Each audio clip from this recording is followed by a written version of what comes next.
Bahay na nasunog, inirepair at iniremodel ko. Late upload po ito. Ginawa ko po ito bago magka-pandemya at inabutan ng pandemya.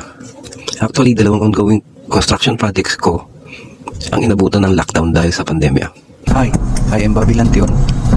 Ako ay isang civil engineer by profession. I am a small-time constructor of up to mid-rise buildings and warehouses.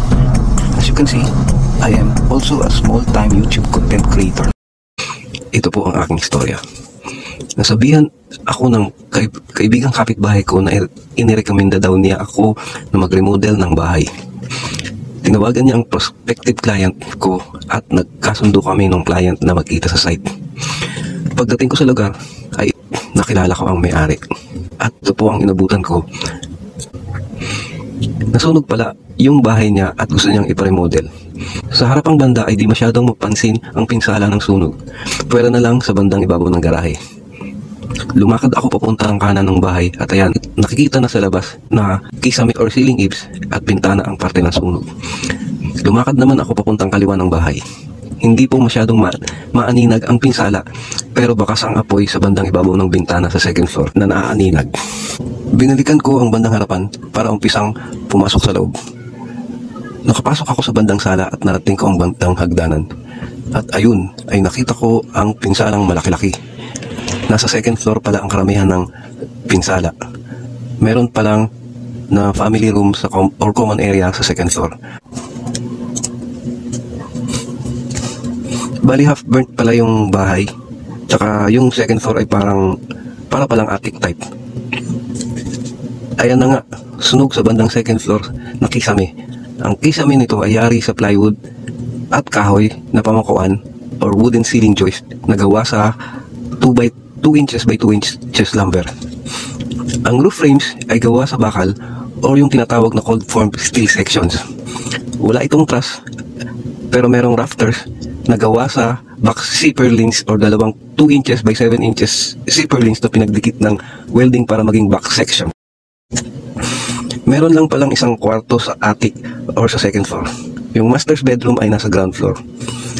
Pagkatapos ng inspeksyon at pagsusukat-sukat ay bumaba na ako. Ayan, tinanggal na pala ang mga koneksyon ng kuryente dahil naging shorted ang mga ito sigurado. Kailangan kong baguhin lahat ng wiring dahil hindi ako pwedeng umasa sa lumang mga wires. Bago ako umuwi ay nag-usap kami ng may-ari tungkol sa gusto niyang mga pagbabago sa layout or floor plan. Nag-umpisa ako sa drawing sa office ko para dito at nagustuhan ng may-ari ang ganitong bagong layout. Dahil approved na sa may-ari ang bagong layout ay ipinagpatuloy ko na ang paggawa ng building plans.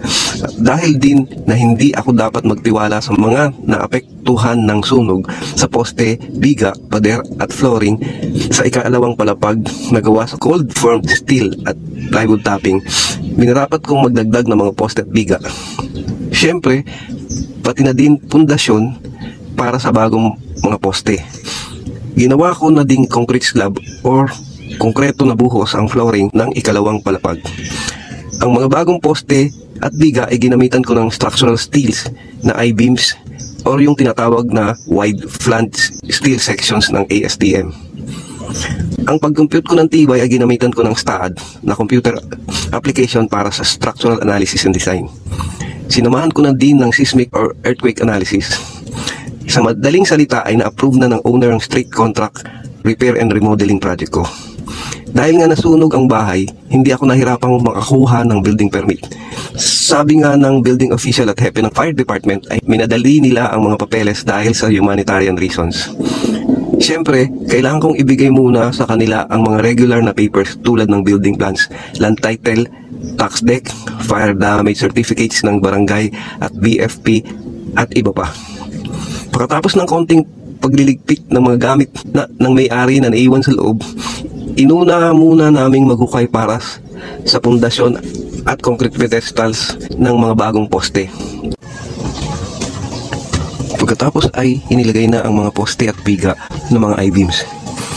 Sunod na inilatag na ang steel deck para sa composite concrete slab sa ikalawang palapag. Makikita sa picture na di muna namin tinanggal ang mga lumang bubong para proteksyon muna laban sa init at ulan. Pagkatapos mabuhusan ang second floor slab ay nagumpisa na kami mag-asintada habang hindi pa tinatanggal ang lumang roof system. Noong bandang istorbo na ang lumang bubong, habang nag-aasintada ay tinanggal na namin ng tuluyan ang lumang bubong. Yan, nag-umpisa na kaming magkabit ng bagong roof steel frames. Banda at dito kami inabutan ng lockdown dahil sa pandemya. Siguro ay around more than 2 months kami nahinto sa trabahong ito dahil ayaw ng Homeowners Association na mayroong gumagawa at nagde-deliver sa loob ng subdivision habang lockdown. Noong nakalabas ang mga tauhan sa loob ng subdivision ay pinapasok ko na muna sila sa isang project ko na 4 units apartment type building na na-stop din ng sandali sa bandang Quezon City. After 2 months ay nakapagpatuloy na kami sa trabaho, pero konti lang muna ang pinapasok ko dahil limitado ang pagkukunan ng materyales. Kailangan kong makapag-umpisa na agad sa work dahil maski hindi po nakakapasok ang mga tao na balihan ng balihan. Kailangan ko namang magpabali dahil wala na daw makain ang pamilya nila. Dito ako medyo nalugi dahil hindi ko naman talaga masisingil ang mga pinabali ko sa kanila. Kahit pandemya na ay nagagawan pa ng paraan ng mga tauhan na uminom ng alak na nabibili ang alak kahit doble ang presyo ng bentahan ng patago. Meron nga akong isang tauhan na nakatanggap ng ayuda at dahil head of the family siya, ay siya ang nakatanggap. Ang sumbong ng misis niya sa akin ay pagka-uwi na nakatanggap ng ayuda ay mayroon ng daladalang Alfonso Brandy pa uwi. Dapat hindi sa mister ibinibigay ang ayuda, dapat sa mga misis. At ayan na, nakapagbubong na kami. Ang roof system pala na ito ay 0.4 mm thick rib type roof sheets na merong 10 mm thick insulation. Nagpalitada na din kami, tapos nag-skim coat. Ibig sabihin ay painting na din kami banda rito dahil dumating na ang mga pintor na pinapasok ko. Isasabay na namin ang mga finishing ng ibang parte ng bahay tulad ng kitchen cabinets, closets, retoke sa existing tiles at paglalagay ng second floor tiles. Niretoke na din namin ang existing na stair rails at nilagyan ng bagong design na window security grills. Yan po ang detalye ng windows security grills at tiles sa ilalim ng bintana na nagmimimik na parang natural stones. Pati ang lumang garage gate ay niretoke na din namin. Ang mga kisame ay gawa sa hard deflect boards on powder coated white T-runners. Pinapinturahan ng may-ari ang mga luma niyang furnitures at pinavarnish ang mga nara na furnitures din. Pinalagyan ng gels windows with screen yung dirty kitchen area. Yan ay iba pang detalye ng existing stairs na niretoke namin ang stair rails. Yan naman ang ilalim ng stairs at papunta sa dalawang bedroom sa ground floor. Ito ang steel door papuntang second floor terrace na mayroong aluminum screen door.